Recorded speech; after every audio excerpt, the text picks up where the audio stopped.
Now let's start the music. Let's start with some, let's try with this one. What's this one?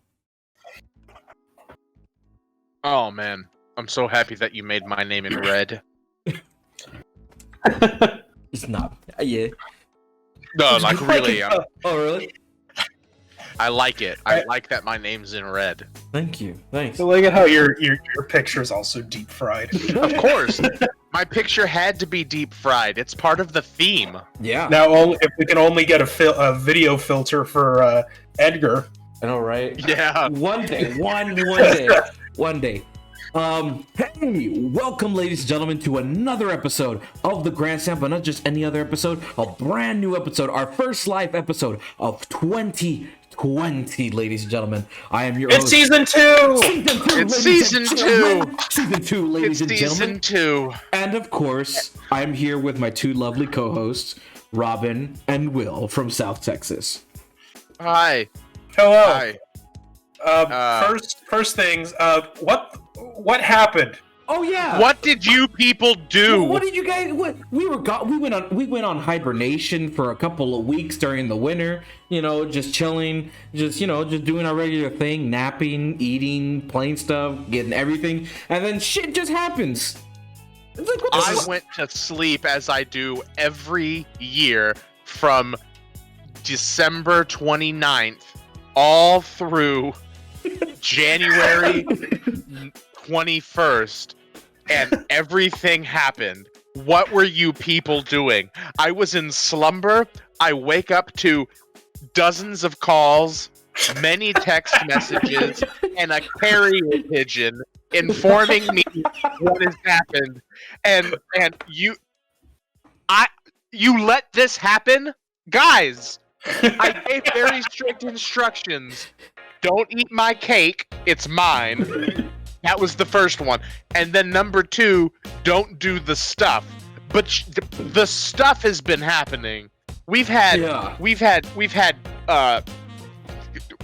more Rona. We've had the Capitol thing. Yeah. We had shit like the GameStop.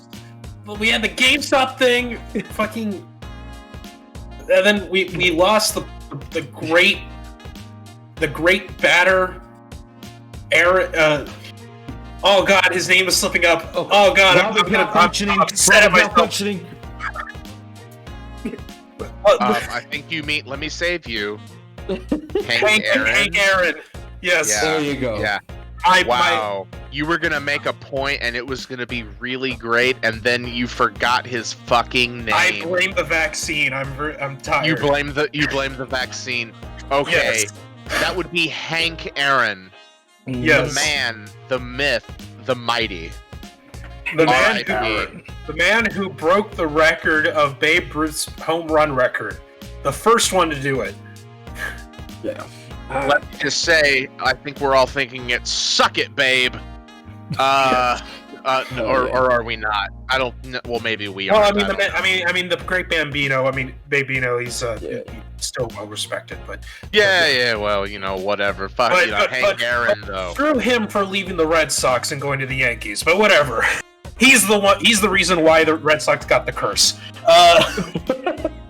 Yeah, I'm not even kidding. Are we gonna actually be pro Red Sox at any point though? I mean, I am, but I mean. You're wrong. Anyway, we're really. Oh man, we gotta stop because I feel like we're really dividing the sports fans in the room.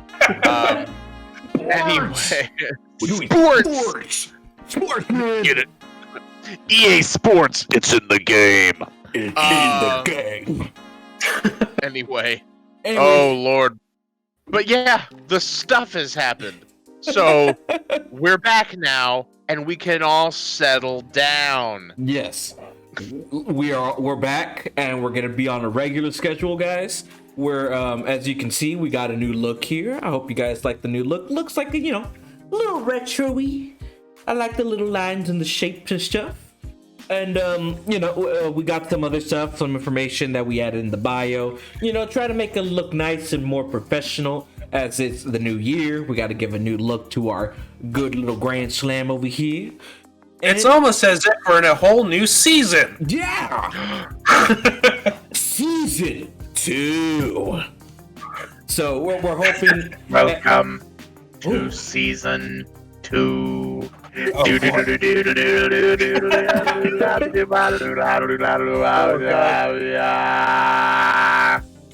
The Grand Funky Slam. Grand Funky Slam. And it includes a funky mode. Funky Kong mode. Boom, boom, boom, boom, boom, boom, boom, boom, boom. That's all I can afford. All right. The budget. Okay, it might be season 2, but we do not have a larger budget. The budget is still minimal. Like we've always said, that Xenomorph had really set us back. Really bad. But we're trying to get there. We're trying to get there. We're trying to get stronger, We're trying to get that budget back slowly. So hopefully we can have, more stuff than just a Xenomorph and dogs, Hopefully in the future. Maybe even the cat. Maybe a cat. Maybe one bird. Maybe. One. I've been crunching the numbers, and I think we could maybe do a bird. We don't know. We don't know what season 2 has in store for we us. don't know. Not even we know. We're not even.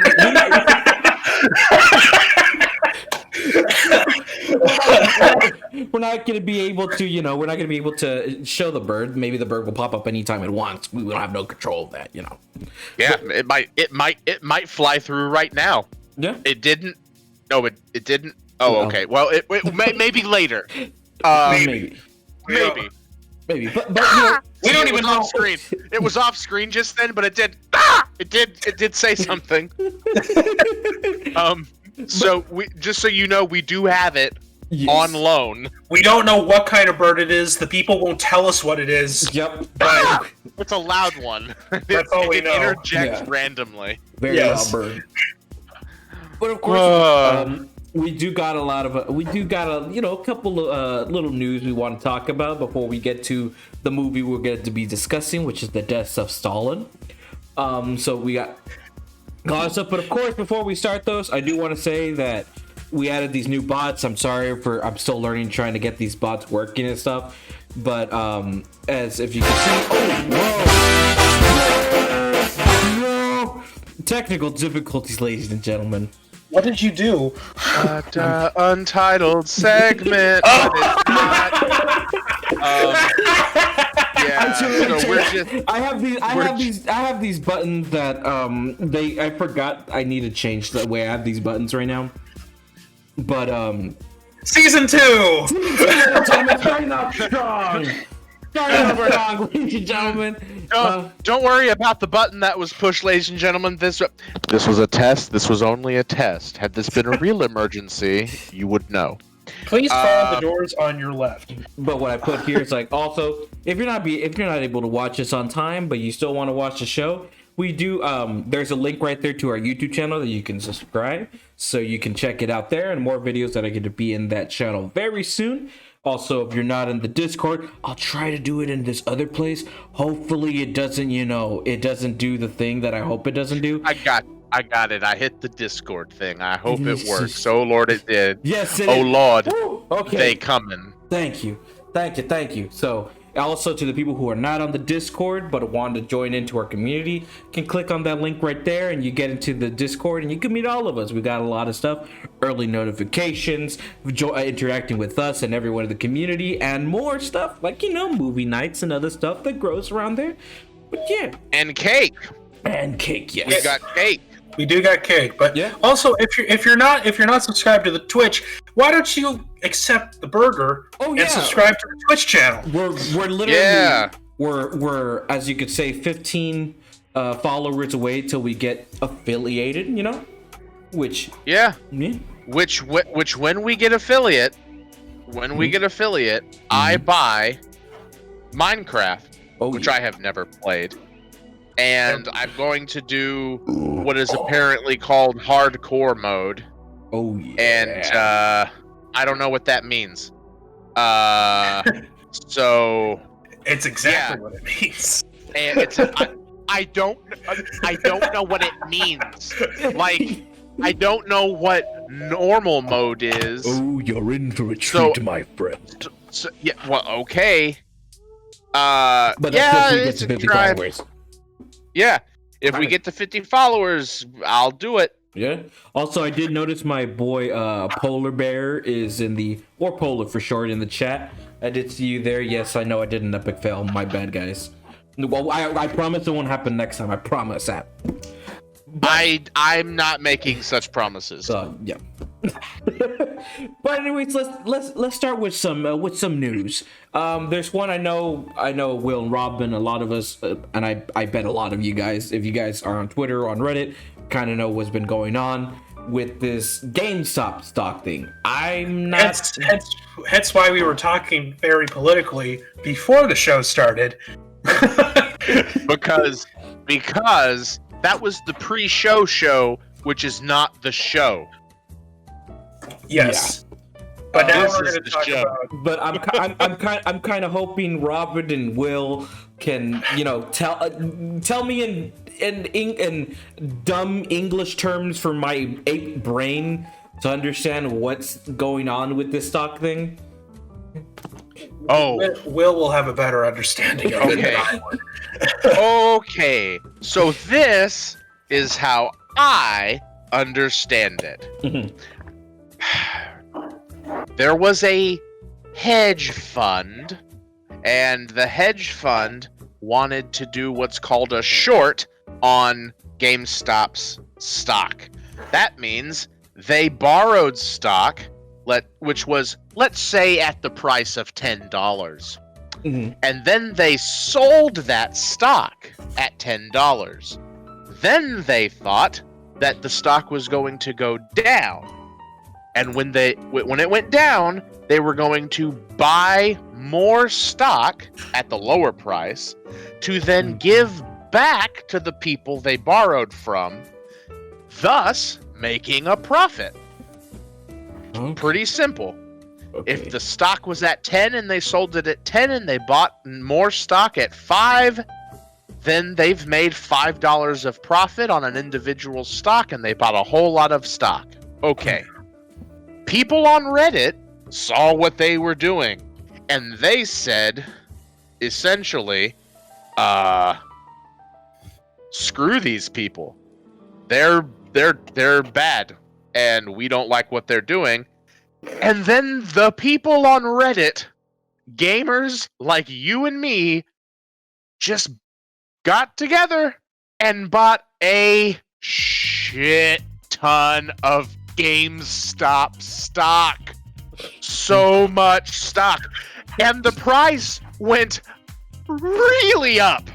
Like, Yes. We're not talking about $10. We're talking about the price of stock went up to $300, $400. Holy shit.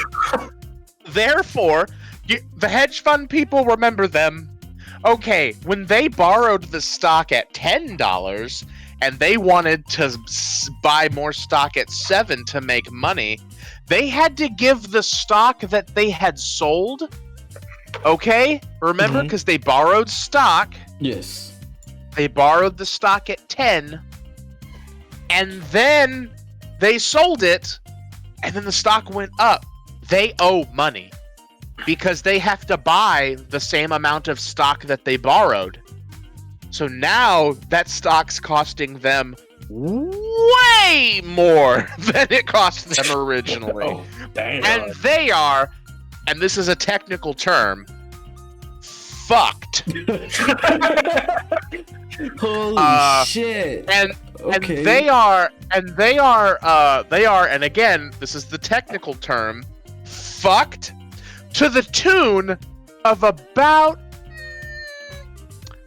20, 30 billion dollars.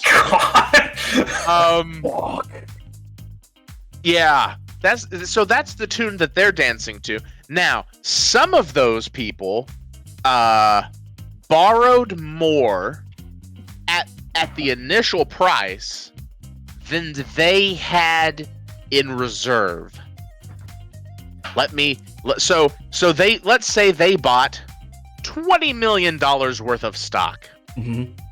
That's a lot of money worth of stock, but they thought they were going to get all that money back. Don't worry, they're going to make money off of this. And then the stock price went up because the Redditors got involved, and they only had 15 million. They didn't have enough money to back the purchase of the initial stock to begin with because they borrowed it. Yeah. Shit. Yeah, they did bad things. They made bad decisions.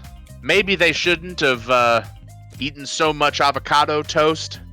Maybe they shouldn't have bought that that new iPhone. All I'm saying is, in our daily lives, everyone, we're supposed to budget, and they didn't. So anyway, that's what's happening. And then, of course, there's the government's involved now. The government's involved. I know. Government's involved. Hey. Another thing that's kind of messed up though with this is that the app that pretty much started all this for Reddit to get on it, Robinhood, decided to close off buying stock for GameStop, AMC, and other specific stock market things. That doesn't sound very Robinhood of them. And a lot of it's like another way for them to. This is kind of the political part of it. Coming in, is like trying to manipulate the stock market in the favor of the rich people. Yeah, and that's the thing that's seriously fucked about it on our end. That it's like, well, what the hell? Like, we should be allowed. Isn't Robinhood? We should be allowed to use the market too. Why can't we? Isn't Robinhood supposed to be the one that steals from the rich to give to the poor, not the other way around? It's more like they're stealing from the rich and giving it back to the rich. Oh, and it's way worse, by the way, fellas, because Robinhood got in some trouble before this happened. Oh shit! Like a week before this happened, right? Yeah. Their service is, quote, free, right? Mm-hmm. They don't charge a trading percent. They don't charge a trade price. So like, it's not like every trade you make is $1 to us. No, they don't do that. But they've straight up been stealing from people. Oh shit! Yeah.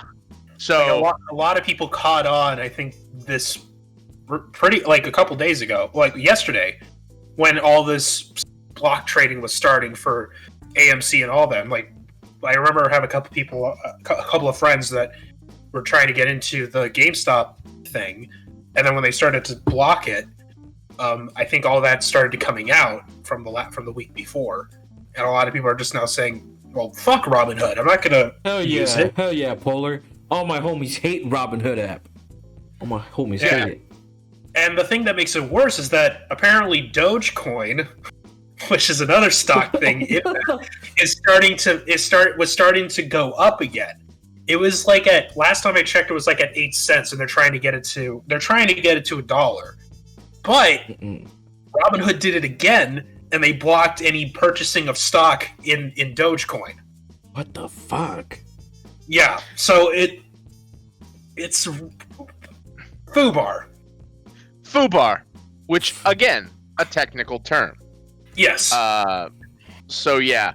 So that's probably the hottest piece of news right now for gaming community. I mean, there's several people in the chat that have been using some of the key phrases. We go into the moon, rocket ship, hold it, exclamation points. Or hold the line.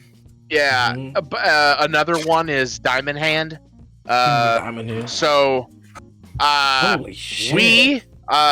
we are not traders. We know fairly little about stocks and such. Like, we are not experts.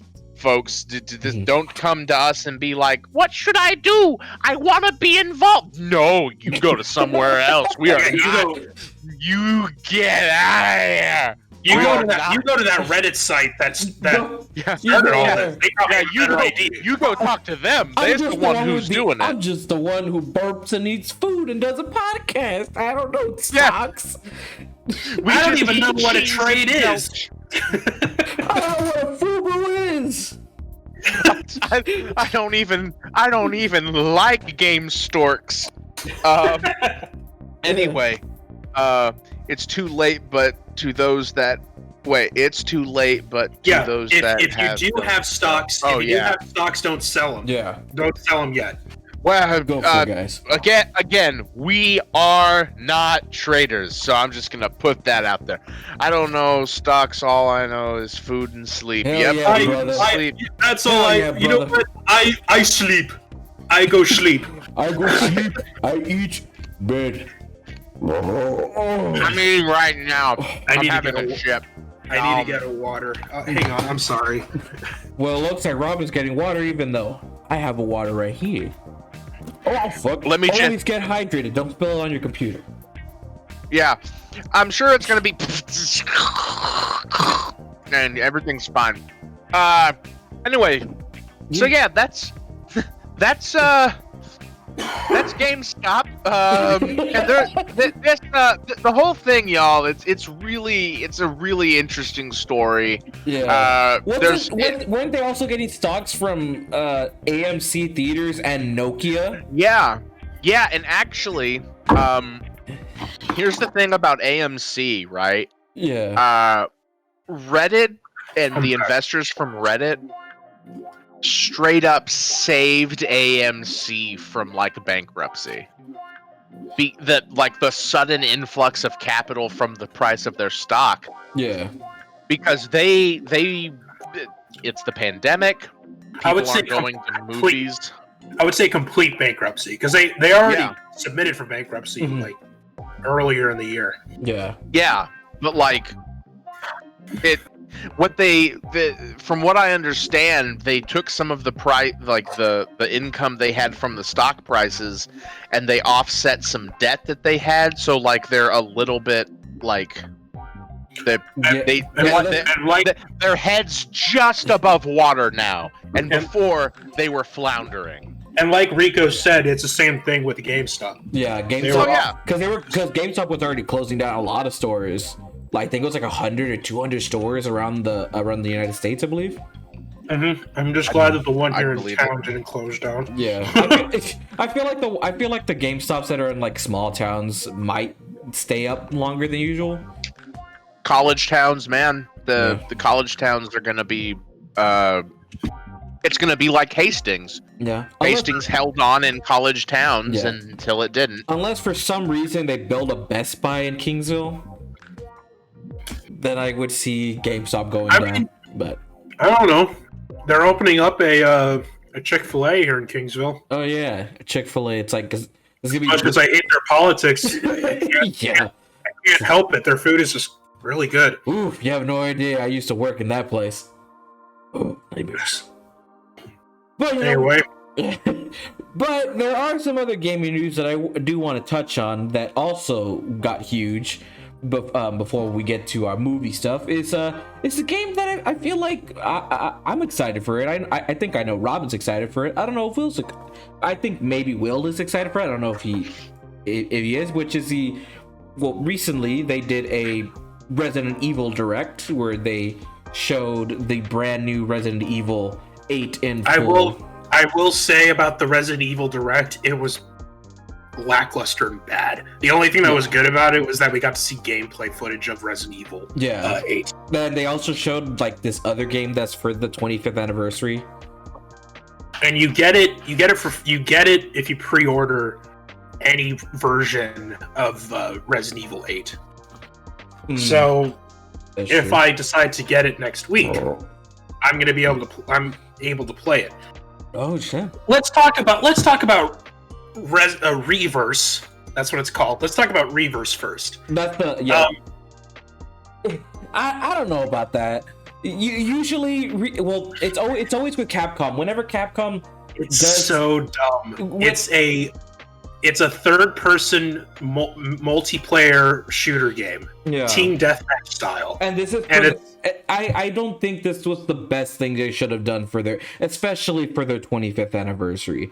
What I think they should have done to really get the fans like going and liking it was to re-release on next generation consoles, either on Switch or any other current or next gen consoles, was to release the older versions of Resident Evil 1 or like Resident Evil 2, I would say, just as like, here you go, here you go, instead of getting like the remakes one or the remastered ones, give them like the original ones that be as to show to show the history of Resident Evil, you know. And like as we saw with Resident Evil 3, they had that other online kind of thing that was kind of like a DayZ clone that really didn't do well. But which one? It was called Project Resident or something like that. I don't remember that at all. I guess. I mean, I guess that's the point of it. Exactly. It was an and it was who was it? It was for Resident Evil 3. When they did the Resident Evil 3 remake. I'd say that's. I wouldn't say it's like that's more related to not DayZ. That's more related to Dead by Daylight. Mm-hmm. There you go. My bad. That's what I was thinking. The game I played it a little bit. It's not good. Now wait a minute. Dead by Daylight is not Dead by I heard great things about Dead by Daylight. I'm talking about the Resident Evil version that they tried to do. Yeah. Which was not good. And I feel like that was kind of the reason Resident Evil 3 remake really didn't do well. It felt like that was not the reason. Mm-hmm. I can tell you exactly what the reason was. But Resident Evil 3, hang on really quick. Let's just rewind for a bit. So Resident Evil 3. Yeah. It's not bad, but it's not Resident Evil 3. Yeah, because I know they cut a lot of things from the original one, didn't they? They took out a lot of story plot lines from the original game, from the remake. They really made it very super linear. Yeah. And and this is like if you're trying to compare the 3 remake to 2 remake. Mm-hmm. Resident Evil 2 remake is just so fucking better. Oh yeah.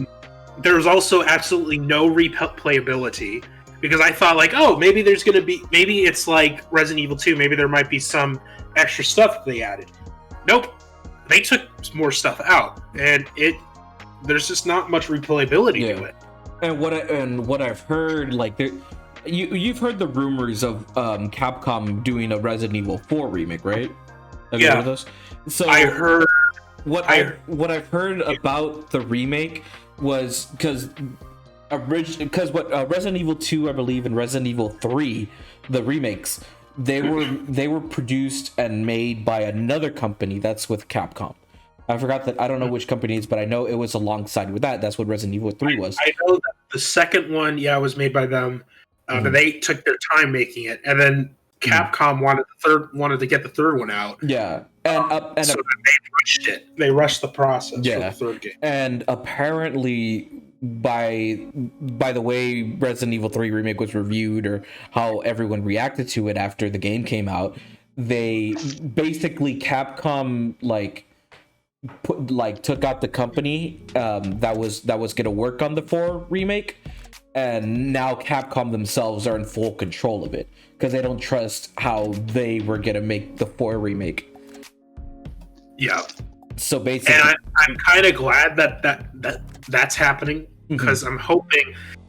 I'm with the general census of people who really love Resident Evil 4. I still haven't fully played it yet, but I understand that a lot of them would say no, you don't need to remake Resident Evil 4. Yeah. It's already good as it is. That game's been re-released on a lot of consoles, old, new gen, and it's a very beloved Resident Evil game. So it's it's gonna be very tough for them to like, oh, how are you gonna make the remake improve or make it better than what the original is? Yeah. And I agree with, I'm on the sentiment of like, you don't need to remake Resident Evil 4. But if they are going to do it, and if it happens, I hope it's good, and I'm going to play it. I'm going to try it to see how it plays. Well, my hope for it is if they're gonna do what they did with the Resident Evil 2 remake. Also, we're gonna miss you, Judy. You have a good day, Judy. We love you, Judy. We love Judy. See you, Judy. Because what they did with Resident Evil 2 is they took it they did their own take with it. So like comparing it to the original and the new one, they're both different kind of types of games. They took their own take with it. They fixed some stuff narratively, which kind of makes it a whole different game on that technicality. Yeah. It's over the shoulder instead of camera placed in the corner with tank controls. Yeah. But it still has that same sense of survival gameplay from the original Resident Evil 2. Oh yeah. And I feel like what if they are gonna do a Resident Evil 4 remake, like what's been rumored or what they've been discussing, it would be really cool to see like Resident Evil 4, its graphics in the RE engine to make it look like bloody gorgeous. But which is what they're going to do, because that's Resident Evil 2 remake and 3 were using the version of the RE engine that was used in Resident Evil 7. And so yeah. And I feel like it would be difficult for them to like change the mechanics of it, maybe like maybe tweak it or improve it, and maybe add something new to it to make it like nice and fresh, but at the same time not piss off the fans. So in general, this is a very tough thing that very thin thing that Capcom can do with it. It might be good. I hope if the remake does come out and it is true, I do hope the Resident Evil 4 remake is good. But let's move on to talking about Resident Evil 8. Resident Evil 8, which there's a specific thing in the Resident Evil remake, that everyone talks about. There's this special thing in the game, and it's you're talking about the guy with the hammer at the very end of the game, right? Yeah, the very tall. That's what everybody's talking about. They're making fan art of that guy. They're making memes out of it, and everyone's like, "Oh, OMG, this person's super attractive." The usual stuff with the dude guy. Yeah. Are we not talking about the big lady? Oh, the big lady. That's what it is. Because not for nothing, to quote line from Deuce Bigelow, European Gigolo. That's a huge bitch. But she's huge. And like it looks like she's like from the she's supposed to be 20s. I've heard that she's supposed to be reminiscent of God damn it! Fucking Polly! God damn it! I didn't want to say that out loud. God damn it, man! God dang it, Polly! Yeah, we weren't gonna do it. There's the other one, which is the goth one. I will say, have we had a Resident Evil villain that is this tall lady? No, because we've had Nemesis and we've had Nemesis. We had Mr. X, and I think in the first one it was just zombies and a giant snake. Yeah, it was like this like a hillbilly kind of like family in Resident Evil 7. Yeah, Resident Evil 7 was hillbilly family. And then 6 is just bad, so you just kind of take that out of your head. And this one is just like this. Like once when it was a thing in the direct, I had a feeling when I first saw it and they showed the girl, I was like, I have a feeling something's gonna happen after this Resident Evil direct goes down. And sure, if you know it, you go on Twitter.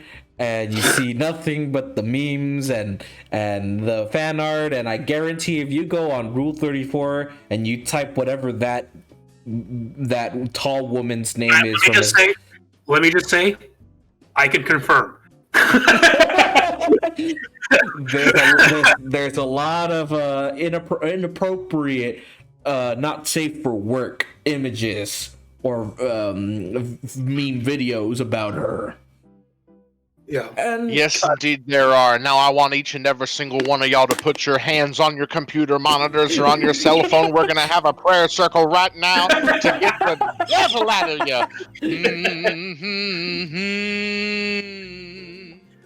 All right. But besides her, I will say that I'm really excited for this game. It looks really fucking fantastic. Oh yeah. They showed it being played on the PlayStation 5. I mean, sorry. Yeah, I was about to say 4. But they did make an announcement because originally we thought it was just going to come out for PC, PS5, and Series X. Oh yeah. But it was at this direct that they announced that it's also coming out on PlayStation 4 and Xbox One. And if you were to buy it digitally on PS4 or Xbox One, you would get a free copy of the Series X or PS5 version, which I then confirmed when I went earlier today when I went on the PlayStation Store and I saw that that's true. So, and I know that what is it? The game, the way when they were showing gameplay of it and like the mechanics of it, you can even before they showed more about this game, you can tell that this game is basically super influenced by Resident Evil 4. It's influenced by Resident Evil 4. I think it's more influenced by the story of Dracula. It feels like. Yeah, because but like gaming mechanic wise, like the mechanics of the game, like the inventory management. That's what they said. They said that they're taking the Resident Evil 4 inventory screen and they're putting a little bit more of a spin to it in terms of like I think they just added crafting. Yeah. That's the only difference. But correct to the chat or Robin or anyone, correct me if I'm wrong, but I do believe there is a character in the game. He's one of the guys who sells stuff, a merchant guy, and he is from the original Resident Evil 4. Because like even seeing stuff from Village, it's very influenced by Resident Evil 4, which I feel like it kind of makes sense with this one. Because the fat merchant that they have in this one, because the other one in the first game, it was literally just a guy in a coat, like in like a Grim Reaper type coat, and he would open it up and say like, "Would you like to buy some wares?" Something like that. But I haven't gotten this. The only Resident Evil of the first one that I played was the remake. Yeah. And I haven't finished it yet. So, excuse me. And there it is. Exorcise the demon out of you. But yeah, I am happy. I'm glad that the merchant is making a return. It kind of the merchant mechanics kind of made a return in 7, but it was like if you found coins around the house and you found these closed up bird cages, you could buy like a gun or something from these cages, these coin slot cages. But then they actually brought him back, or a merchant back, into Resident Evil 8. Yeah. And do you think this game's going to be in VR, or they're just dishing the VR? No. I've found out that it's not. They're not going to do a VR version of this because it's because they were mostly focused on making this for PlayStation 5, and PlayStation 5 doesn't have VR capability yet because they're still working on the next VR for that. And by the time that they said they were also going to make it for PS4, it was like, oh, okay, well, it's kind of too late. We can't make a VR version of this. There could be an update in the future, but I really don't think that we're going to get a VR version for this, which sucks, but it's just how it is. But it still looked. I feel like it still looked good even without VR. Especially you could see that it got the RE engine. They improved it with this one, especially from the I'm previous excited. one. I'm excited for when I do get a PS5 and I can play Resident Evil 8 on the PS5 because I want to see how beautiful it would look. Oh, The one thing, speaking of PS5, Robin. one thing that does suck. Robin. What? You were like going out like for a bit. What? What? Now everybody's robotic. Am I roboting for me. Oh god. Oh, well, Robin was fine. Will was fine. It was because there was points where Robin just like cut off. I don't know if it's because Robin was like loading up or something, or he was lagging. Well, on our end, you were roboting also, Edgar. You know what? I blame GameStop. Because I was about to say, we now know the release date for Resident Evil Village. Go for it, Robin? It's coming out in May. May 7th, I want to say. Yeah. Which is fairly soon. Autobots rollout. Yes. Hey, are we better though, chat? Chat, are we better? Are we good, chat? Are we all still good? Roboty? Are we acting like robots right now? Are we all good? Are we all Gucci? Pretty sure that. I'm hoping that we're good. Are we all Gucci, guys? I will say the one thing that does suck about the PS, this is talking about the PS5, is oh, nice, guys. Is they announced that there's a demo for Resident Evil 8, but it's exclusive to the PlayStation 5, and that's the part that really irked me. And I'm just like, at least if you're going to make it exclusive, which I fucking hate that it is. I just hate exclusives in general. I think everybody should be able to play the game. Mm-hmm. You should at least make it for PC and next gen. If you're going to make it exclusive, why does it have to be just the PS5? But yeah, that's the thing with me. Like, I still need to watch it. Mm-hmm. I've been trying to like watch it. And then something else comes up, and I do know that they are doing another demo. The first demo is the maiden demo. The second one should be what I've heard is like they have another demo that's gonna be the gameplay one that comes soon. That is gonna come out soon before the game releases. Which that's I didn't know if I heard that correctly during the live stream. But okay, that's good that there is another one coming out. Anyway, I'm excited for it. I'm planning on getting it next week. Same here. But, I'm really excited for Village. I was really excited when they said that it was coming out for PS4 and Xbox One because then I can be able to get it, and I would also get a free copy. I will say I'm good. I'll be honest. I haven't played the 7th one. I played some of it, like back when it was released, like a couple of weeks. But I never got to play it after that. I'm thinking maybe if you guys want to, I could live stream playing Resident Evil 7 here because I really do want to play a Resident Evil 7 before we get to Village, of course. So are you gonna get it for your PS4? Probably get it for PC because it is cheap on PC. It's like $80 right now because that's the only version that they have available on Steam right now. Is the I checked last time you could get Resident Evil 7 on its own. I have it on my wish list. Oh yeah, okay. Don't scare me like that. I thought you were talking about Resident Evil 8. Oh. That's why I was confused. Because like right now you can pre-order Resident Evil 8 for $80, and hang on. Yes, it sounds very expensive, but hang on.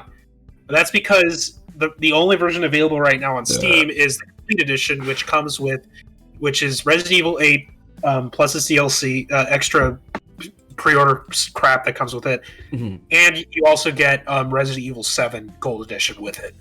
So that kind of adds to it, which kind of makes sense. So yeah, that's why I was kind of confused. But yeah. See, but yeah, I'm excited for it. Robin's excited for it. We excited for the game. Hopefully, Will is excited in spirit. Yeah, he's excited in spirit. I mean, yeah, it looks. Yeah, I hope y'all have a good time. R.I.P. It's not. It, He's kidding. oh my god, am I gonna die? I joked with my friends that I'm watching this and like there's no way I'm gonna beat this game because of that woman that's in the game. I'm not even gonna get to the very end of it. I'm gonna see her coming down the hallway chasing after me. I'm like, I'm not even gonna move. You ain't gonna beat the game, but you was gonna beat anyway. It's really hard to play a game with one hand. That's the meme. Oh my god. I will say though, in reality, for rest in peace type thing, is one of the sisters in the game of the Vampire Sisters, who was I forgot who the voice actress's name was. Oh yeah, but, she passed away recently. She passed away like 2 days ago from colon cancer, which really sucks. And this is her last performance. I haven't heard of her, so there may have been other titles that she may have been in that I may know of. So I need to look it up. Oh, fried green tomatoes, right?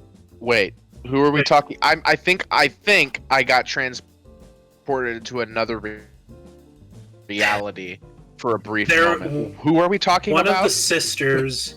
The Vampire Sisters in the Resident Evil game, the newest one. That is not who I thought we were talking about. I thought we were talking about the actress. Yes. Speaking of, actors and actresses, we saw a movie. Cicely. So yeah, to clarify what I said, I thought you were talking about Cicely Tyson, who died at 96. Yes, but very recently passed away. Yeah, I think my brain went on a out-of-body experience moment, and I was transported to a galaxy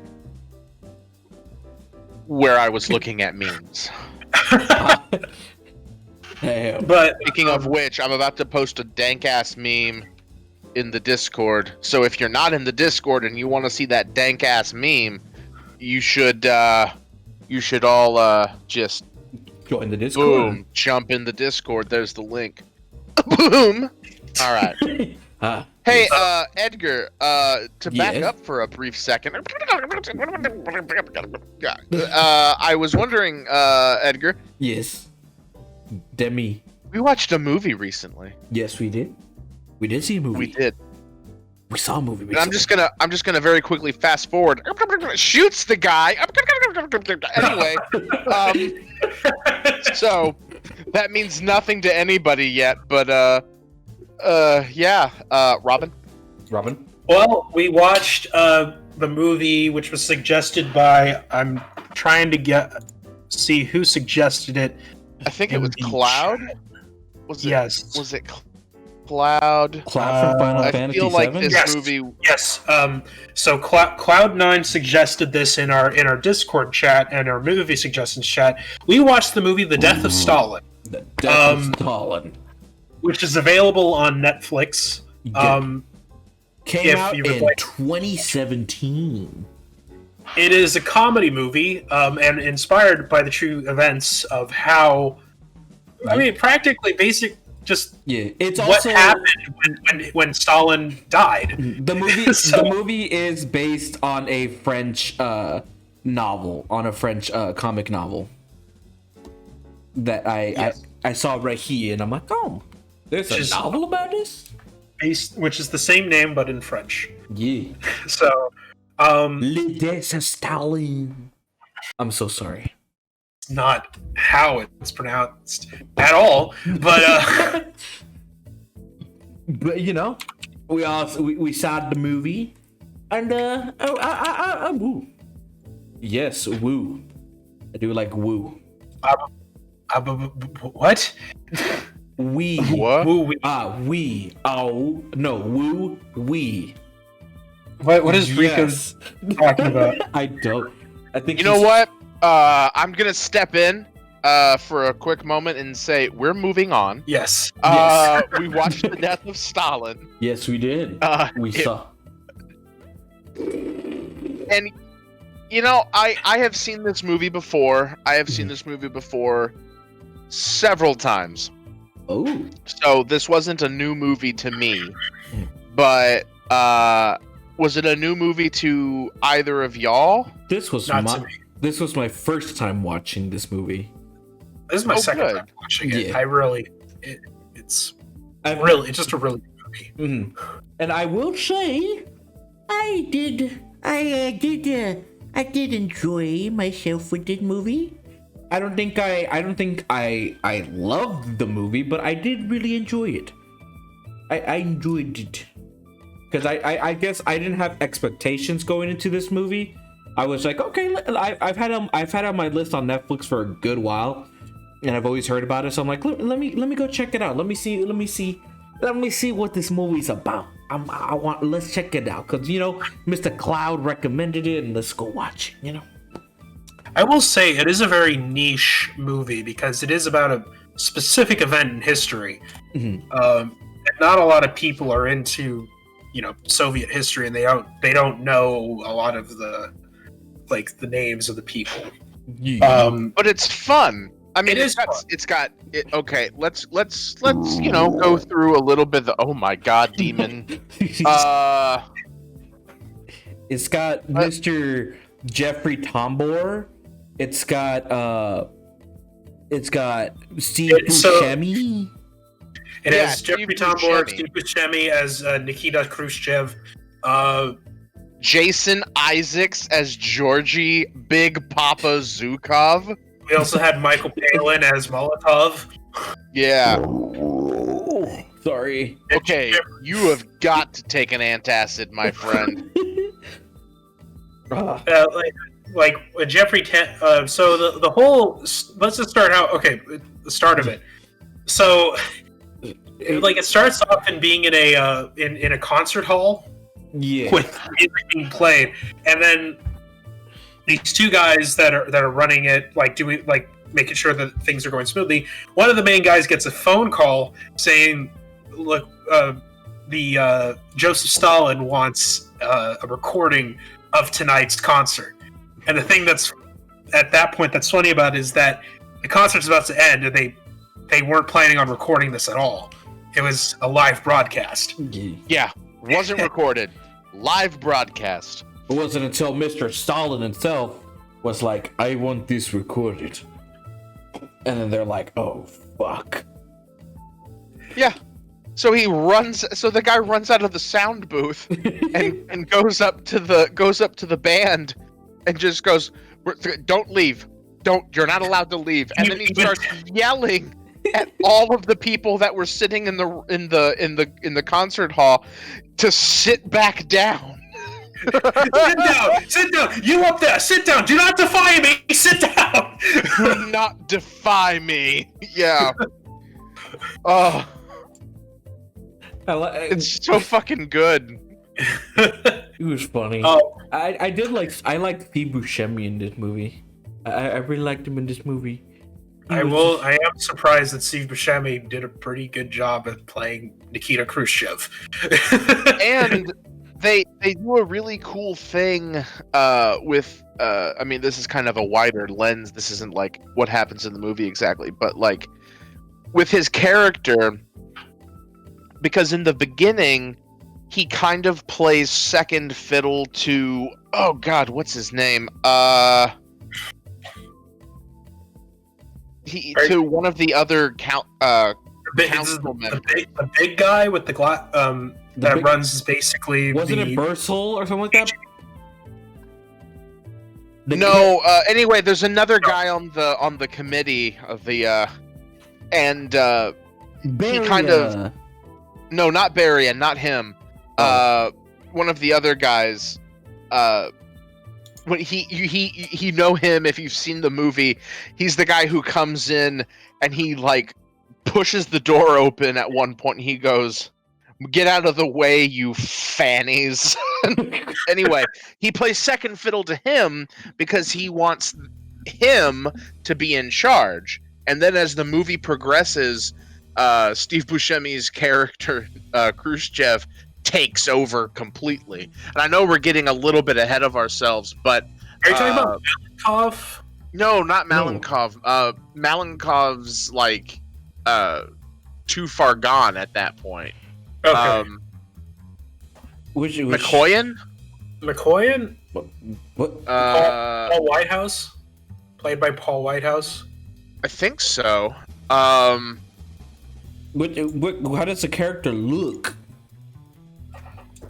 They all look the same. I mean, They're all Russian. they're all very Russian. They're all Russian British people. Yeah, except they're all British or and American. one guy from New York City. You have everyone that's Russian or British, and then you have Steve Buscemi there. I do say that I do think that it was kind of good that they didn't do Russian accents. Yeah, because then that just kind of gets in the way of it. It's the same thing of like in the mini series of Chernobyl, that it's like they just all spoke in their natural accents, because trying to do a Ukrainian accent, or in this case a Russian accent, just kind of gets in the way of it, and it'll just make it even sound more silly. And I mean, this is also a comedy, so Yeah, it's a comedy, Mhm. and I think it's really funny. It's like, you know, they're all mostly British or they're American, right? And like they're using like slang from Britain, like get out of the bloody way, and it's just like, yes, very Russian.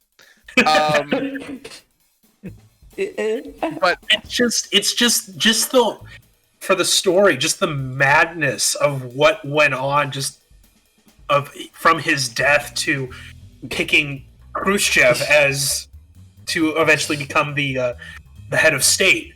It's so, even though yes, this is a comedy, it's also based off of true events. Mhm. oh yeah, if you took the comedy out of this film is fucking terrifying. Yeah, There's the whole committee together. Stalin's the head of it, Yeah. and he keeps everybody in check. And Beria, who is in charge of the NKVD, just has people killed and abducted left and right. Oh, okay, because this was great. during the Great Terror, right? Or Yeah, Great Terror. the Great Terror or the Purge. No, this is after that. Actually, this is after the Great Terror or the Purge. Okay. This is in the 50s, so it's towards the end of Stalin. But he's still ruling with a fucking like iron fist. Like all the great doctors have been sent to the gulag because they were apparently aspiring to try to kill Stalin, even though most of them weren't. Which I did notice. One of the doctors they bring in to check on Stalin. I forgot the old man's name, but he's in Hot Fuzz. He plays one of the cops in Hot Fuzz, which I was like, oh shit, that got me excited when I saw him. Like, whoa shit, it's the guy, it's the guy who plays the cop in Hot Fuzz. I was like, that's badass. That was. Oh yeah, he plays Mr. Filch. He also plays. He's in Game of Thrones as well. Yeah. I think. Is it the same guy? What? Me? I maybe not. It looked like him. Let me double cheese, because he probably wasn't. No, not this guy. Ooh, what the hell? Who the hell is this guy? Not that guy. Okay, so like I know that. So it's during that time when Stalin's still having people killed, and the committee gets together for like just a hangout. I really love Jeffrey Tambor's version of Gregory Malenkov, or Grigory Malenkov, who he's just so dumb. He's so dumb. Well, he's dumb, and he's more interested in looking in charge than being in charge. Yeah. And he like down to like some of the funniest scenes with him. It's like he wears a girdle because he wants to look good, and he has two photos taken of him. One of the photos, they have like sharpened his cheekbones. Yes. And he's looking at both of them, and the guy goes, "Sharpened cheekbones, unsharpened cheekbones." And he kind of just goes, "I would like," and he points to the one with the sharpened cheekbones, and he goes, "That one destroyed." Just, it's hilarious. My favorite bit with Malenkov is when he's having their first community meeting where he's in charge, and they're trying to come up with they're trying to look at some of Stalin's policies to try to pause them or stop them. And yeah, just well, right. Like, and the line is, maybe we can pause arresting and killing people. All in favor. He raises his hand, then everyone slowly starts to raise their hand, and it is. Then Nikita puts his hand up. Unanimous. Yeah. And fucking Michael Palin just being like, "But these were Stalin's policies," and they all put their hands down. But he broke the status quo, and they bring them back up. But shouldn't we believe in the things that Stalin said? And like half of them are up and half of them are down. We must forge a new policy with the committee, and I have decided to do so. And he raises his hand, and everyone goes, "Ah, yes, good, decided." Also, back to that old man. He was not in Game of Thrones, but he was in Hot Fuzz. So that's okay. I will say that line that Michael Palin did is very, very Monty Python-esque. Like, Yeah. it just felt like I was watching a Monty Python skit during that time. It was It's hilarious. So great. Yes. And one of the before Stalin dies, the title of the film is quite useful. Stalin dies. It is indeed the death of him. Spoiler alert. Spoiler alert. A cerebral hemorrhage. Yeah. Yeah. And it's the night before they have the committee meeting. Then they're all going to go home. And Stalin goes, like, "Anybody up for a cowboy movie?" And they all go and watch like a John Wayne movie. Meanwhile, he's like not even watching he's not even there. He just wants them to watch it. And it's late, and they are all drunk, and they're doing like they're trying to make him laugh. Like Stalin's in and out of the room from time to time, Yeah. and like one of them takes a tomato, bites it, and then puts it down somebody else's pocket, and they go, "Ha ha, isn't it funny?" And He puts he's it like, down Steve Buscemi's pocket. yeah, and Steve Buscemi's just fucking pissed. And then they finally they can go home. It's probably like 3 a.m. and Steve Buscemi goes home, and he's drunk, and he's just recapping the entire day to his wife so that she can write it down, so in the morning he can reread it and go, "Okay, these jokes worked, these jokes were bad, I shouldn't joke about these things," or, and here's the undercurrent, "I'll be killed." Yeah. Talk about a tough crowd. Yeah. And it's hilarious. Then he gets a phone call the next day, and they go, "Comrade Stalin is very sick." And he goes, shit, give me my fucking pants. I will say, like, my favorite part of when he died, so Stalin receives a letter after getting the recording from the concert, and the letter's inside it from the pianist that was playing at the concert, and it was basically saying, like, "You are a tyrant because you killed my friends and you killed my family." He starts laughing that he has his cerebral hemorrhage. He hits the ground. You see the two guards outside guarding his room. They hear the thud, and one of them says, "Should we investigate?" The other guy's like, You should probably shut the fuck up before you get us all killed." Yeah. Should we investigate? No. Mm-mm.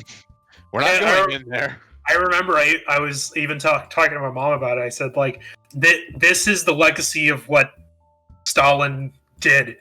Like, he did all this terrible shit that people became afraid of him. and he could have had his life saved, but no.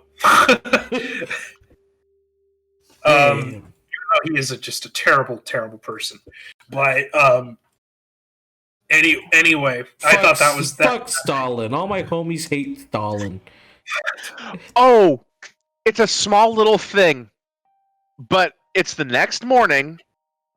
The maid comes in with like a trolley for breakfast, and she like knocks and goes, "Comrade Stalin!" Oh, and like, you know, and she's like, you know, she's had the Kool-Aid. She's totally for Comrade Stalin. She loves him, and yeah. Then the entire committee assembles, and I wish we could put in like the scene of everybody showing up, but it's way too long. We couldn't do it because it's like a couple of minutes, but like they all come in and basically do the exact same thing of like wanting to bend down at his body, and then there's like, because he had a cerebral hemorrhage, he pissed, so the floor's like, you know, got piss on it, and they like kneel down and go, "Oh God," and then like get it back up and go, "Oh, he's on the floor. What should we do?" And every single one of them comes in and kind of do that, and they go, you know, until eventually they're like, "Oh, we ought to get him a doctor." All the good doctors are gone. Well, we better get him a bad doctor. You want to get Joseph Stalin a bad doctor? That's not what I said. That is what you said. Well, we got to get him a doctor. Oh, a doctor. Okay. Cut to a scene where they're rounding up doctors, including this old guy who's walking his dog in a park, and he sees the van.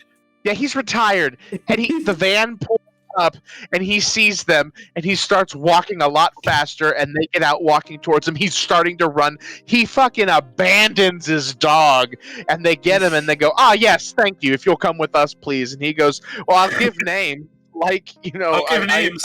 I have names. Retired. What about my dog? You know. What about my dog?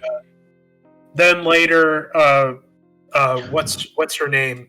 One of Stalin's daughter, Svetlana. Svetlana Stalin shows up. Svetlana. People love her. Svetlana. Oh my God. And they're all clamoring to be the first one to like hug and kiss Svetlana. And they all of the committee members are in the woods before she gets there, and they're just plotting to be like, "Oh, okay, we've got to be the one next." Yeah, maybe, and they're all going like, maybe we stop killing people. You know, maybe that's the first thing. Maybe we could do reforms. Svetlana's here, and they're all shouting from the woods as they're running towards her. Svetlana! She's just going, "I'm here," like, "Hello," and like they all hug her in turn, and then they go upstairs and they're like, "Oh, the boss, he's awake," and Stalin's in his like. I like. He's essentially, he's just in his death throes, and he's just pointing at a picture. It's a picture. Well, I mean, we don't even know. Like, I don't even think he doesn't even know what he was pointing at. I think like it started off with pointing at Khrushchev, then it started moving over to somebody else at the maid, and it's pointing at the painting, and then Malenkov is saying like, "Oh, he's saying that he is the lamb, and we are the milk." Or maybe you're a tit. Or maybe he's asking for some milk. Can we get some milk? No, just get him some water. And not in a horn, in a glass. Oh God. Maybe he's pointing. Maybe he's pointing at someone who should be in charge. Yeah, no, maybe and it's the maid, and she like clutches at herself. She's like, "Oh," you know. He's like, maybe he's not. Maybe not. Oh my God. And then he of course dies. Yes. And then they like Or doing an autopsy of his brain or something like that. Yeah, they're opening up well, his brain. they take him out to, let's be honest, a garage. Like, it's Yeah. not even like a hospital. They just like move the corpse to a garage, Well, and they start cutting into him to like remove his brain, and like his son shows up. Vasily. And his son, Vasily Stalin, was a drunk. He was a drunk and was in charge of the national hockey team of the Soviet Union, who apparently lost them in a plane crash. Oh my god. Yeah. Yeah. Except there was no plane crash. Soviet planes don't crash, so there was no plane crash. Therefore, the team couldn't have died because there was no plane crash. And so they're just moving along with not a new team because there was no plane crash, and they're like teaching them how to be the hockey team. And when they came to pick him up, he was like, "Shit! How did they find out about the plane crash?" Yeah, because Beria, who's in charge of the NKVD, he's in charge of like the not so secret police. He just like leans down to get him to shut up, and he goes, "I know about the plane crash." And he goes, and oh, it's hilarious. It's such there's so many good parts in this movie, man. What happens after the autopsy scene? Oh, do they have to like rush themselves to the meeting, right? They have another meeting. They have another meeting because I think at that point, since he's confirmed dead, that's when Malenkov becomes acting first chair. Mhm. So Right. then they start having the meeting about who's going to run the funeral service. So then they pick Steve Buscemi.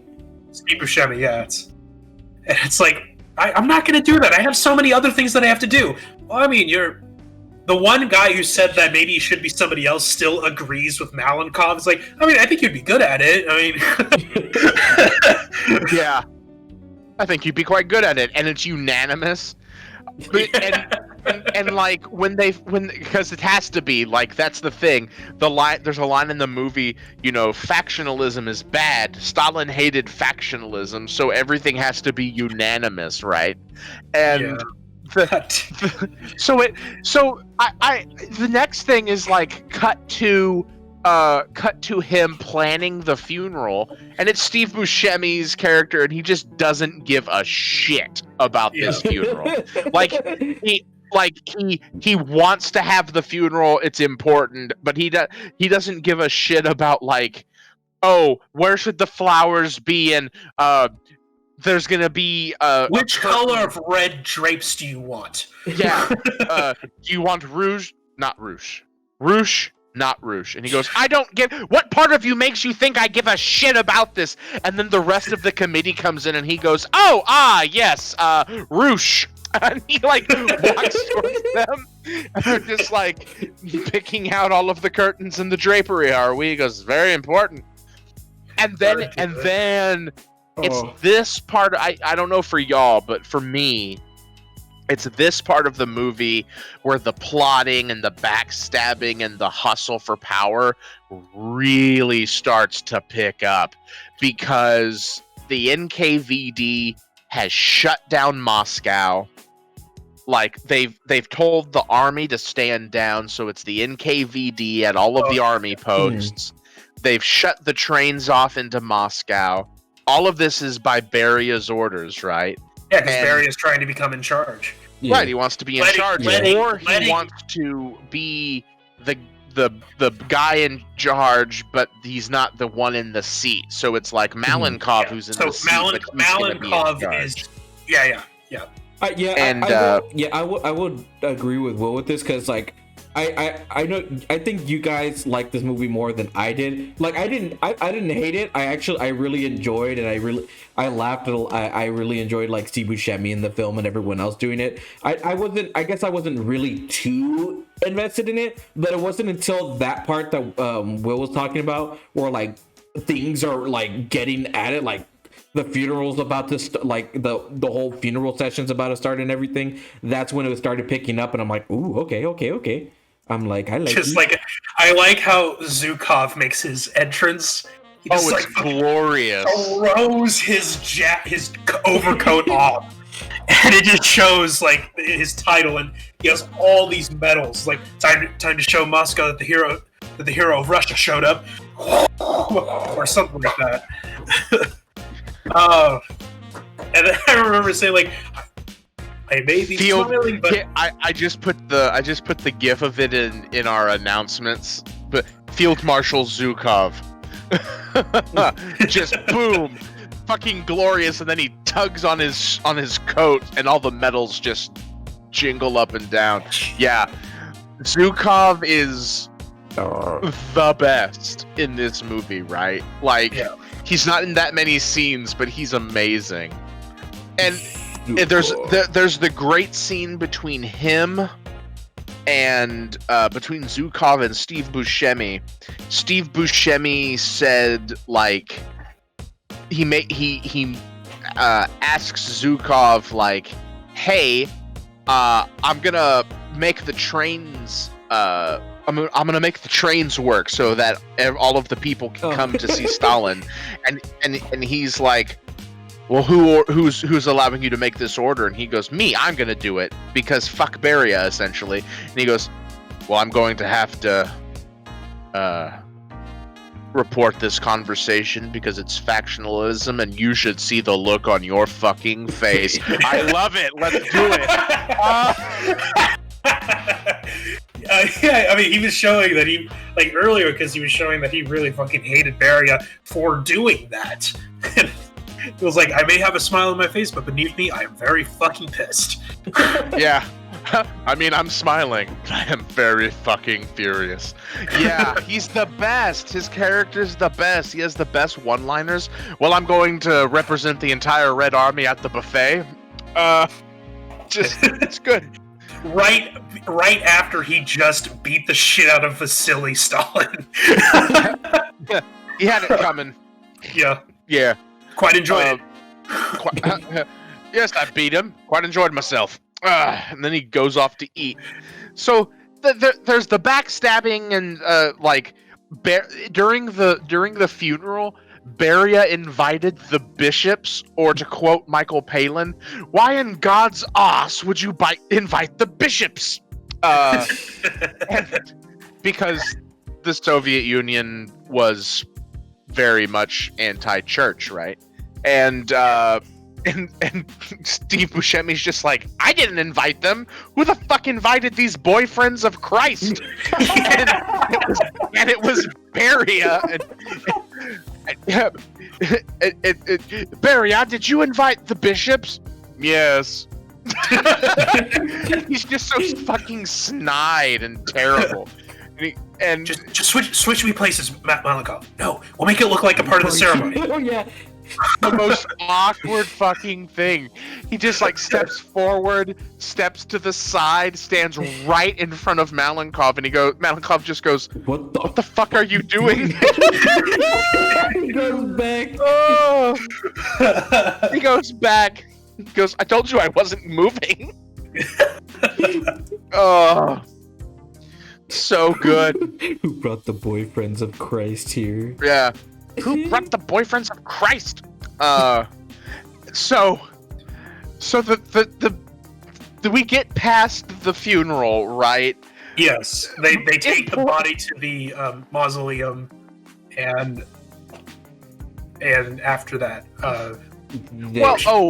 one of the things we missed when they brought the train, when Steve Buscemi says the train should open and all of the people should come into the city, thousands of people flock into Moscow, and the NKVD ends up shooting 1,500 of them because they were told to keep the city closed. So at a brief meeting, they go, okay, well, what we're going to do is we're going to have to blame somebody. Well, who's going to be blamed? And Malenkov goes, this shit sack's gonna be blamed, and like he's afraid. And they go, no. We'll say it was hothead officers on the ground. And then Beria goes, I am the NKVD. It's me. You're all trying to get me. And he goes into this tirade about how he has papers on everybody. And he starts naming names and trials and like everybody has signed off for people to be killed. And he goes, I have names on all of you. And they go, I'm sure we can handle this. It'll be fine. No, we'll always support you. And then he like fucks off and they go, you know, Georgie, to Malenkov, he's gonna try to kill you. He's using you. He goes, no. He wasn't gonna kill me. He's gonna kill all of you. He goes, no. And they're like circling their hands around, right? Like all of you. He goes, no, I was over there. He was going, all of you. No. He meant you, as in all of us. He goes, no. He meant you.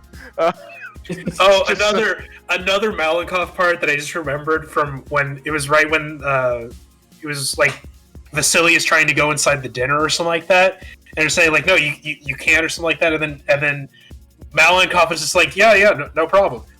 So wait, you're fine with this? Like, no, it's like I was just saying no. Problem. I know what it is. Vasily wanted to make a speech at the funeral. That's right. Yeah. And everybody pretty much went, no, that's a bad idea. And then it was like one person said, yes. It was like, oh, sure, no problem. No, no problem. and then he flips again. He flip-flops so easy. It's like a brisk wind will make him just go, yes. No. God, yes. Who would have known what would have happened with the Soviet Union if Malenkov was in charge for a lot longer? God. Oh, it would have been terrible. Yeah. We should bomb them. No. I mean, yes. Maybe small bombs? Little bomb. Oh God, what happened? Okay, what happens, guys, what happens after the funeral? Like by the way, he does do the speech at the funeral. He gets about 3 words out, and then they start flying jets over the funeral, so no one can hear him. And Steve Buscemi like turns over to him, pats him on the back, and pretty much we don't know what he says, but it's like, "You're done. You're done now." I know at that point that's when they try to start the plan, because they were gonna plan it like the whole setup was during that day of the funeral. I believe so. Mm-hmm. So everything's a plan, but all they need is for Molotov to like be part of it. Oh, right, yeah. They were gonna stage a coup against a coup d'état against Beria. Because because everyone's like, if he's not in it, then like count me out. And so Buscemi was trying to really get him like, to be part of it. Like, come on, but he's like, no, because he's still. He's like, no, he's my friend. So then he tells the others, like, okay, Malenkov is in on it. Is he really? Yes, okay, let's do it. Oh, yeah. Because they after the whole, they're going to kill all of you thing and the speech and the flyover, it's Michael Palin and Steve Buscemi and the other guy. And they all meet up, and Michael Palin fakes like he's yelling at them. He's like, you're a traitor to the revolution and all these things. And he goes, shut the fuck up and get in the car. And they get in the car, and he's got his dog with him. And the dog is one of these shitty little yappy dogs, that just barks at goddamn everything. And he's just like, yarp, yarp. And he goes, this is for the drivers so they don't hear. We've got to do it. We've got to kill Beria. It's perfect. And everyone goes, yeah, okay. Like, this was unexpected from you, Michael Palin. And one of the reasons is, for Christ's sakes, he invited the bishops. Stalin hated the bishops. And So then they start. They then he have goes this like, meeting. "You've got to get everybody on board, including Malenkov." And they go, yeah, sure, right, got it." So they even though Malenkov says no, he then tells no, he's in on it. Everybody else agrees.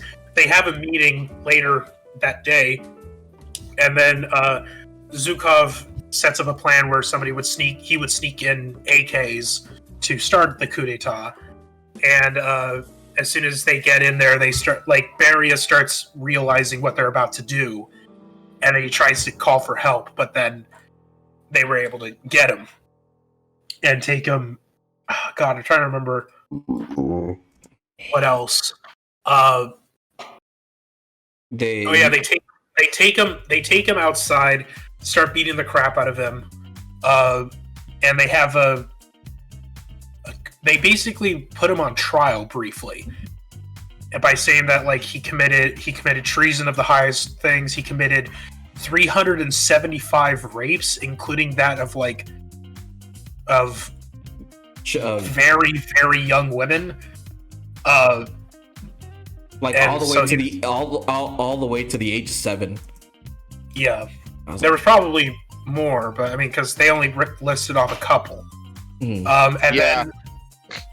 they found him guilty, and then they took him out, and then somebody just simply shoots him in the forehead with a pistol and kills him. Yeah, the coup scene is amazing though. Yeah, because right before the funeral scene, they're carrying the body. Not the body. They're carrying the coffin. Yeah. Right. And one of them goes, "Are we on?" "Yeah, we're on. Totally. Everybody's on board." Well, Malenkov is not on board because Malenkov doesn't know how to make a decision. And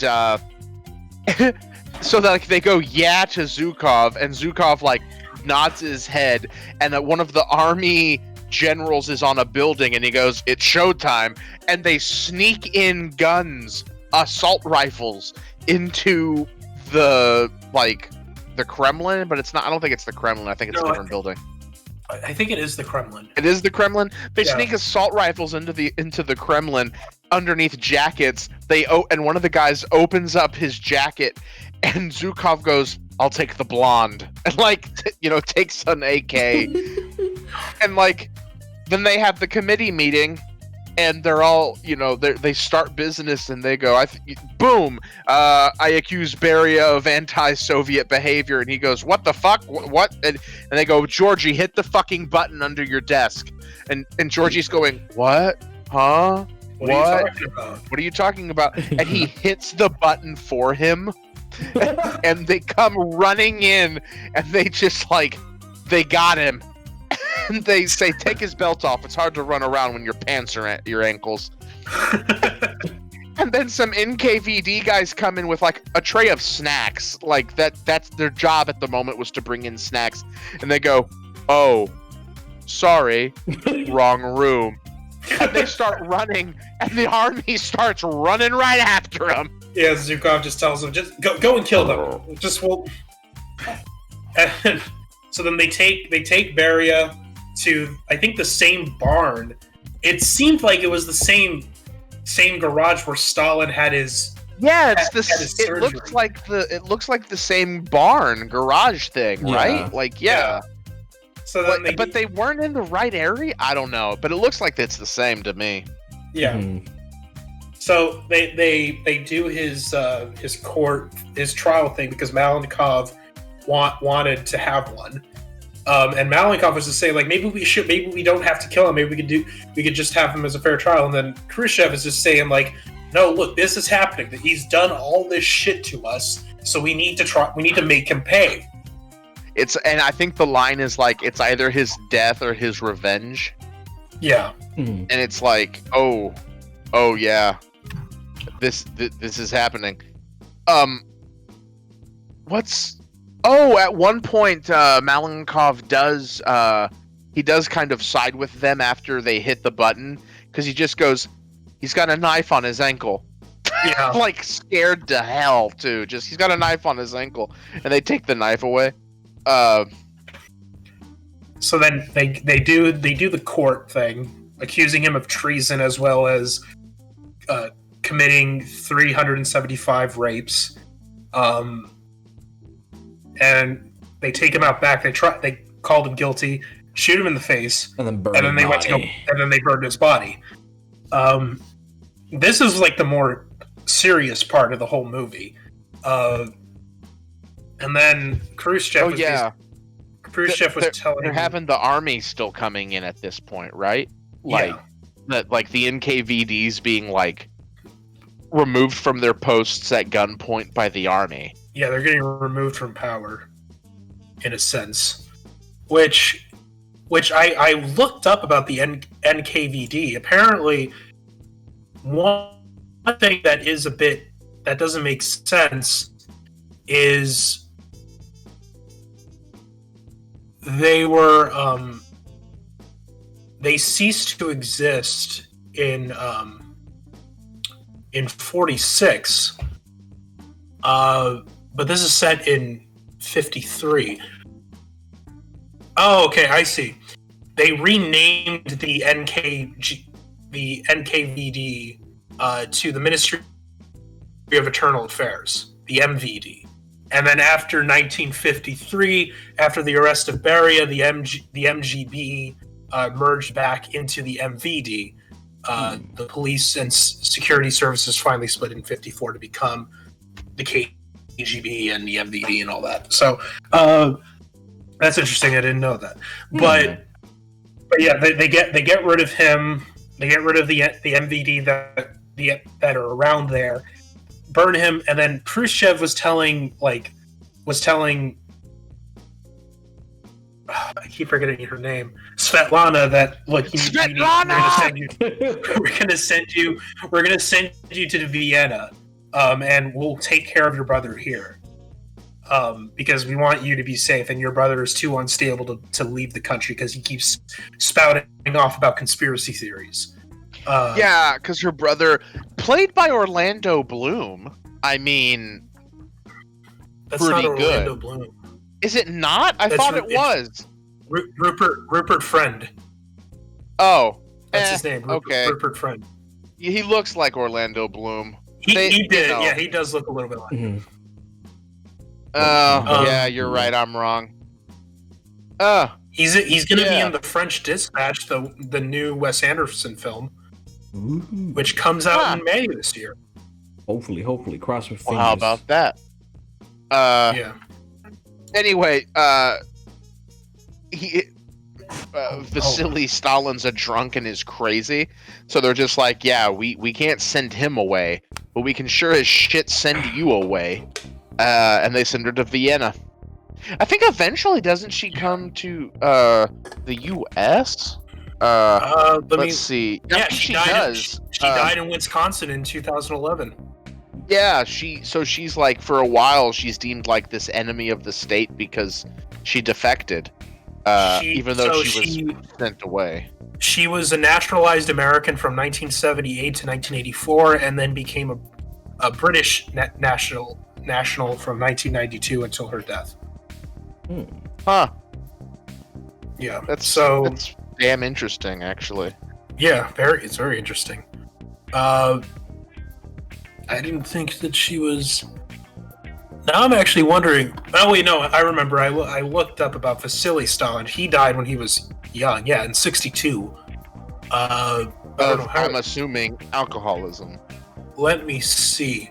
Stalin died in 62. Yeah, to chronic alcoholism 2 days before his 41st birthday.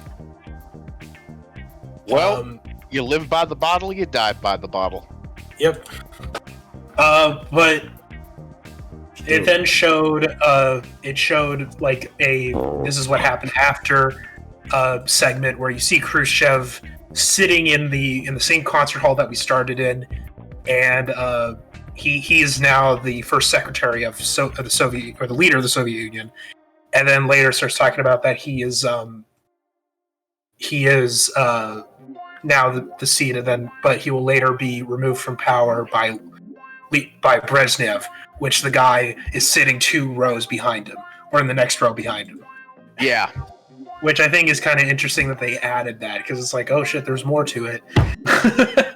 Oh yeah, because that's one of the things about the Soviet Union. People went in and fell out of power constantly because it was a struggle. There was a power struggle. And Molotov, sorry, was one of like the only original members of like the revolution to live into old age. Like he. When did he die? He died in '88 at the age of 86. Oh damn. Yeah, he was like one of the only ones to live into old age, who was part of like this core group of vanguard communists with Lenin, and like because all of the other ones either died in like battle or they were killed by the other ones. So he survived the Great Purge. Well, I like with Lenin, he died from. Yeah, he died from a stroke, right? Yeah, Lenin died from a stroke, I think. But... And then, because like that's what the first 2 were. They were both killed by natural causes. Natural causes. Malenkov just he just gave up the power. No, Malenkov got removed from power, and then formed a group of like the anti-government faction and essentially tried to overthrow Khrushchev and failed, and then got exiled to Kazakhstan, I think, for a while, and then I think was allowed to come back to Russia, but like couldn't do anything like political. Khrushchev died at the age of 77 on September 11th, 1971. Now we're just getting into it. I mean, we're pretty much done with the review. Yeah, but we just need to. The one good line. One good line right at the end.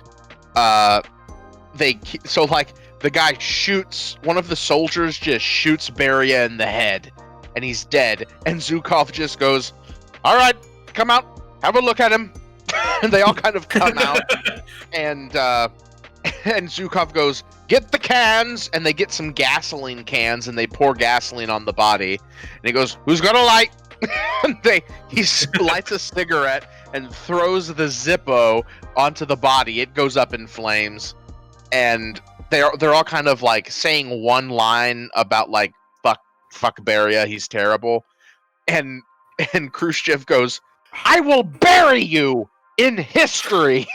And like does like they edit him out of which they were good at, which is what the end credits, which is really cool. The the end credits of the movie take all of these pictures and they alter them. So if there's like 2 people standing next to each other, they'll just remove one of them from the picture. They'll scratch out faces. They'll completely alter.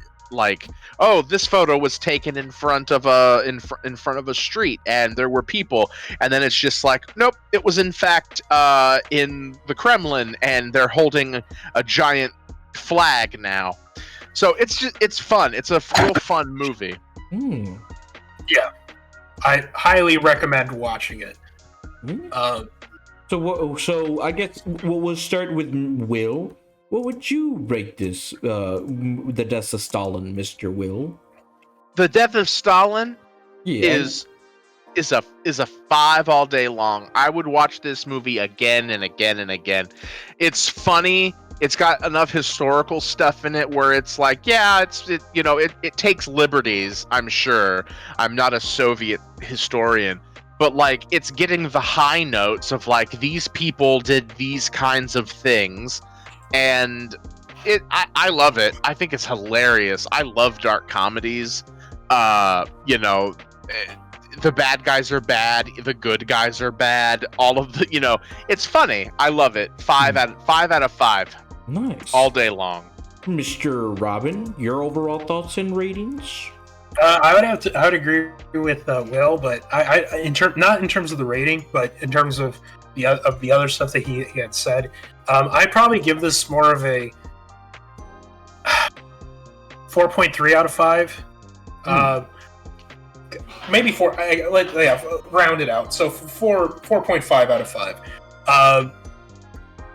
It's I really like it because it's in the same aspect of because me and Will are both historians, so we both really enjoyed this, and I really want to get into learning a bit more about Soviet history because it's just so goddamn interesting learning about just that time, what they did, because of shit like this, of what happened. It from this movie, this is what makes me kind of interested in learning more about it. It's like, okay, well, what other batshit insane stuff happened? Oh yeah. And I really love Jeffrey Tambor's portrayal of Malenkov.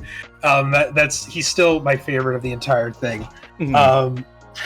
So that's my rating is 4.5 stars out of 5. 4.5 stars. I could see where you guys were at with the film. I guess as you could tell, as I wasn't really much talking or gushing about the film, I enjoyed it. I had a good time. It was really good because I was learning a lot, like what was going on in Russia with this stuff. I was like, whoa, what the fuck? And there was points that I laughed. I really liked Steve Buscemi's character. He was the one that was making me laugh a lot, and everyone else had some good one-liners. And oh my god, Will. God damn it. I would say it's like oh no. God damn it. But I guess I didn't get fully invested with the movie until like towards the end of it, where like once everything was starting to like build up and Buscemi and everyone was trying to go against the big guy, and that's where my attention was going on. Because other than that, it was kind of I was like okay, I like it, but I'm like I'm not fully getting real into it. But then the end of it, it's like I'm like shit. I'm like that's where I started getting really invested around the third act. So I would give the rating 3.5 out of 5, 3.5 stars. It's not bad, but it's a pretty good movie. I would still recommend this movie to anyone who wants to watch it or wants to know if you're a history buff like Robin or Will. I would highly recommend it, and who knows, you guys will like it more than I did. I enjoyed it for what it is. I would still rewatch it if I'm with a group of friends or I want to rewatch it and just like, oh, let me see how this film is. Maybe my opinion changes differently, but 3.5 stars out of 5 for me. And that's my rating. Wow. Yeah. Okay. Well, I guess we know where Edgar stands.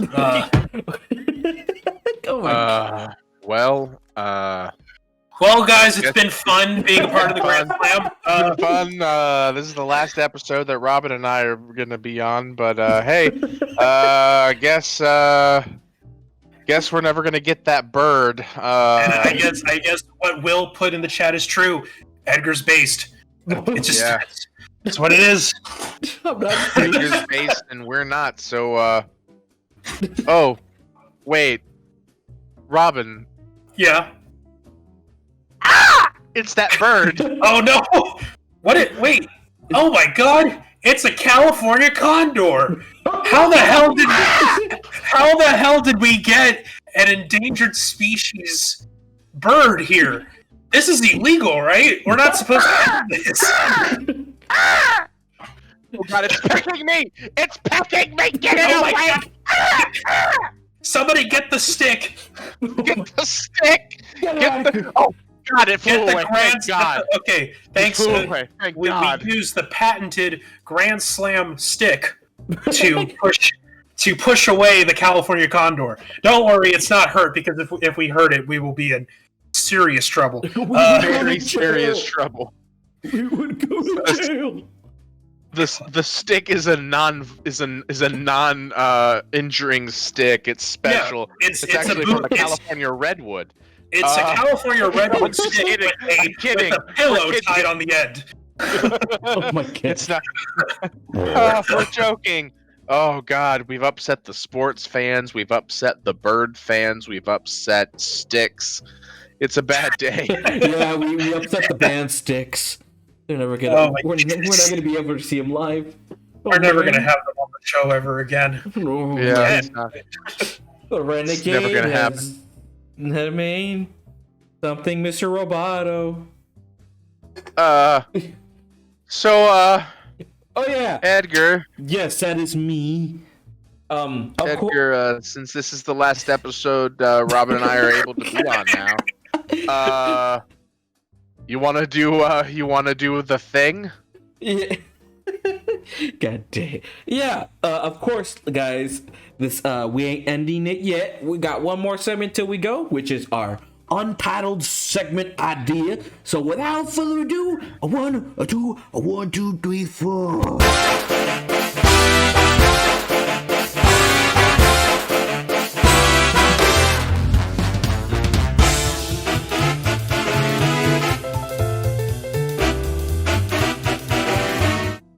I don't know how that sounded with the music. It probably sounded good, bad. I don't know.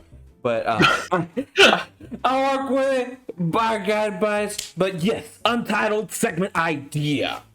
And today, since it's a new season, I guess we'll start with Mr. Will. What have you recently seen, watched, etc., or even read? Okay, so a couple of things. I've been playing Red Dead Online. I've enjoyed that. Been playing a bit of that, and it's enjoyable. I've been playing it with some of the regiment folk. Been playing it with our buddy Stefan and some other friends. It's really enjoyable. But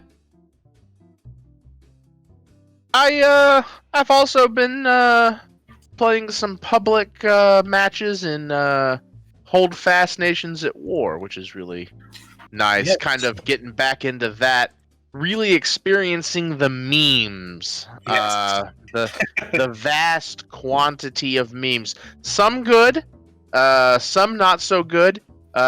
Some people like to use gamer words, which we do not use here. But those people get a swift mute, and then the rest of them, yeah, we enjoy ourselves.